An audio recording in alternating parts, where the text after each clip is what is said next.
Hi guys! It's me again, Au, and welcome back sa channel ko. At kung ikaw ay bago pa lamang sa channel ko, mag-subscribe ka na at click the notification bell para updated ka sa aking mga videos. Welcome sa Family ka Famous! Famous!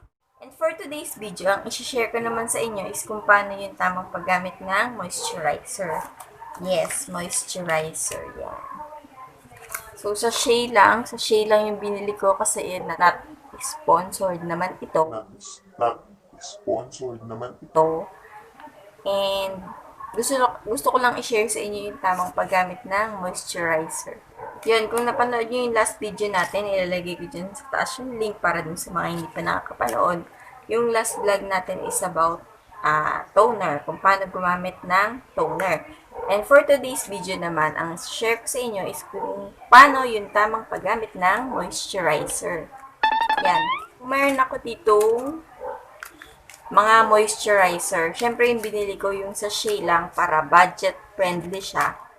So, ayun guys, sa paggamit ng moisturizer, kailangan mo ding malaman kung ano yung skin type mo. Katulad din sa toner, syempre, kailangan mo din i-assess kung ano yung skin type mo, kung oily skin ka ba or dry skin ka ba. Tapos yung gagamitin mo is for oily skin, mas lalo kang mag-oily. Yes, tama. Merong moisturizer na for oily skin. Hindi naman porket oily ka na moist na yung face mo. So, kailangan mo pa din gumamit ng moisturizer. And, meron namang mga suitable for oily skin, dry skin, normal to dry, mga ganun combination. Merong iba na gumagamit ng moisturizer tapos nag-oily lalo yung skin nila. So, for today's video, isi-share ko sa inyo yung mga moisturizer na meron ako. So, eto, meron tayong for oily skin. Merong for normal skin.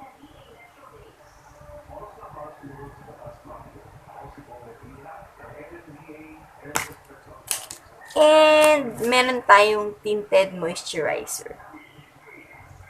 Yun.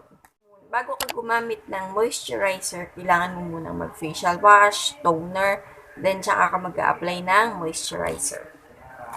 So, ito guys, bubuksan ko ito lahat and ipapakita ko sa inyo yung difference ng texture. Meron din pala ako ditong Soul White Korean na moisturizer.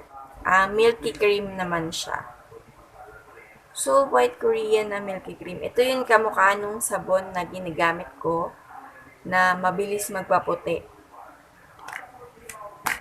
So, open natin yung for oil skin.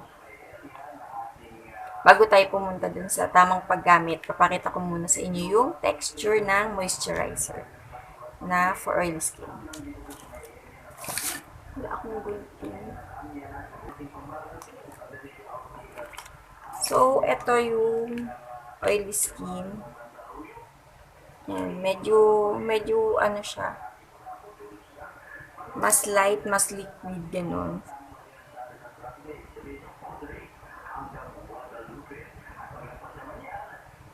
Yan. Ano lang siya, super light. Tapos, hindi siya kamukha nung ibang moisturizer na tinted. Yan. Super, ano lang siya. Super light, very, very light. Kasi pag oily skin ka, kailangan mo ng very, very light na moisturizer lang. Para madali siyang ma-absorb ng skin mo. And this one is for normal. Pero lahat naman for normal skin, pwede siya for dry, ganun. Normal to dry to, yung mga gantong moisturizer. Pero iba pa din yung super dry ha. Parang gel type na yung ginagamit pag super dry yung skin mo. Ito naman yung sa for normal skin. Mas thick siya compare dito.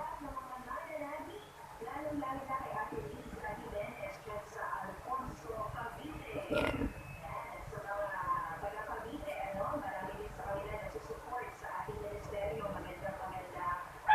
Yan, pag in-apply mo siya, ayan, medyo ano siya, mas white compared dito na na-absorb agad. Then, meron tayong tinted. Pag tinted, kita ba? Yan, medyo brown-brown siya. Ganun. Para na siyang foundation. Keme-keme. Pag tinted, yan, para ka nang foundation, powder, ganun. Yan, diba? Para na siyang primer, ganun. Pwede mo na din siyang primer kasi ito is BB cream. Ang ibig sabihin ng BB is blemish balm and CC is color correcting cream. Color corrector. Kino-correct nila yung mga dark spots, acne marks, mga uneven skin tone. Yun. Kaya may BB and CC. Tapos, yung mga moisturizer for daytime, may sun protection siya. Yan. May SPF 30 PA+++. Plus lang pala, dalawa. So, this one, meron siyang BB plus CC cream, SPF 30 kasi for daytime yung mga tinted moisturizer. Pwede na siyang pang primer, ganun sa makeup, bago ka mag-apply ng makeup. Pwede mo tong gamitin, tsaka ka mag-apply ng foundation para moisturize yung skin mo, mas maa-absorb yung powder mo. Pagka gumagamit ka kasi ng mga gantong powder, pag dry yung skin mo, hindi siya masyadong na-absorb. And pag oily naman yung skin mo, mamumuo siya. So, kailangan mo mag-moisturizer para ma-set, para ma-ready yung skin mo sa mga i-apply mong makeup, foundation, mga blush on, ganun, para mas ma-absorb siya ng mabuti. So, pag gumamit ka ng mga moisturizer na tulad nito, pwede na siyang pang primer. Kung wala kang primer. So, ayan, kita ba siya? Wala na. Ito yung tinted. Ito yung for normal skin to dry. Powder finish naman na siya. Ito medyo parang siya, liquid yung una. So, yun.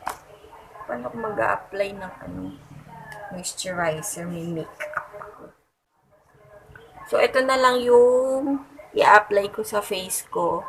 Pero mayroon na akong makeup eh. Yan. So, sa pag-apply ng moisturizer, apply ka lang ng P-size. P-size dito, kung gumagamit ka ng mga ang tawag doon? Kung gumagamit ka ng mga blending sponge, okay lang. Pero sayang kasi, mas malilimit mo yung gamit. Kasi ina-absorb lang ng blending sponge yung mga cream. Ganun. Kasi sponge nga siya. So, pagka dinamp mo siya dun sa moisturizer, yung iba ma-absorb niya. So, sayang. Pwede ka naman gumamit ng finger. So, fingerin mo na lang. Fingerin mo na lang yung paggamit.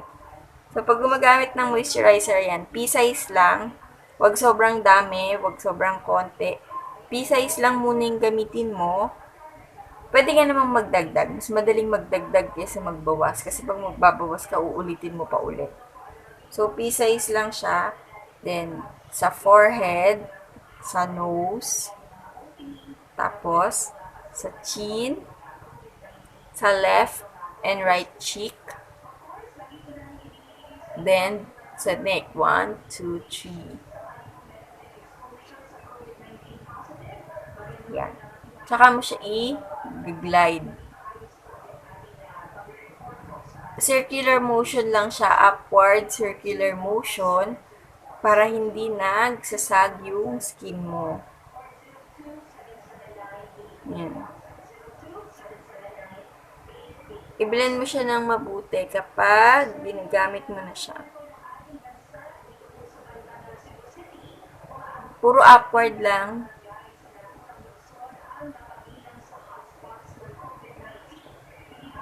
Upward.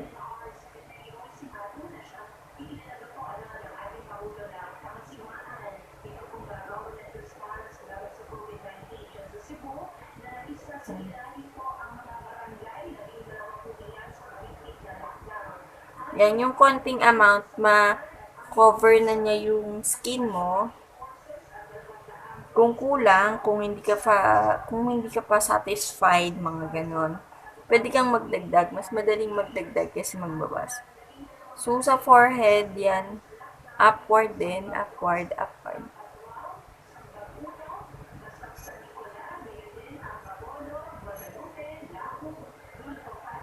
Yan. Puro upward lang yung paglagay ng moisturizer natin para hindi nagsasag yung skin. Then, sa neckline, upward lang din. So, bakit kasama yung leeg? Kung may mga napapansin kayo, may mga nakikita kayo na yung makeup fully pack, dito lang.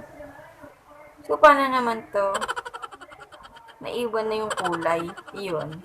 So, kailangan, pati yung leeg, lalagyan mo din ng moisturizer para sumasabay siya sa kulay. So, ayun guys. Dagdag ka lang kapag kulang. Tapos sa eye area, tap-tap lang. Tap-tap-tap-tap. Para hindi siya madaling magsag. Very, very light lang yung pag-glide natin.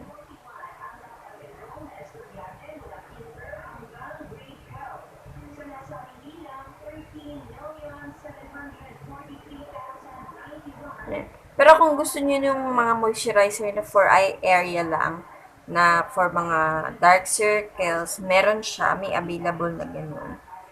So, ayun, sa paggamit, sa forehead, sa nose, sa chin, left and right cheek, tapos, sa neck. So, yun. Ito lang yung natira siya. O, diba? Konti lang yung kailangan nating i-apply para pagka naglagay ka ng mga foundation, powder, hindi siya namumuo. And, mas madali mong ma-blend yung makeup mo kapag moisturize yung skin mo. So, bakit kailangan gumamit ng moisturizer? Para maset mo yung skin mo dun sa mga i-apply mong makeup. Then, for healthy purposes na din. Tapos, yung mga gustong mag-even ng skin tone, yung may mga dark spot, acne marks, yun. Nung last vlog natin, mayroon akong pimple something dito. Yan, wala na siya. Yun, effective yung toner na ginagamit ko kasi ibababad mo lang siya. Tapos, ayan, wala na ako. Diba? Nakaka-remove na siya ng mga dark spots. Tapos, nada-dry up agad yung pimples. So, kung gusto nyong i-watch yung vlog ko about toner, kung paano gumamit ng toner, and nakakatanggal siya ng pimples, so, panoodin nyo yung vlog ko na yun. And ilalagay natin siya sa taas, sa link, dito. Basta dyan, yung info card dyan. Ilalagay ko siya dyan. Tapos, yun, i-watch nyo na din yun. So, ayan guys, sana nakatulong to sa inyo, tong video na to, and umasa kayo na mag-share pa ako ng madaming beauty tips and tutorials. So, ayan guys, dito ko natatapusin ang video na to, at sana na-enjoy nyo yung video na to, and sana makatulong, sana mayroon kayong natutunan sa paggamit ng moisturizer. So, yun guys. I hope you like this video, and if you did, please give this a thumbs up, and see you on my next vlog. Bye!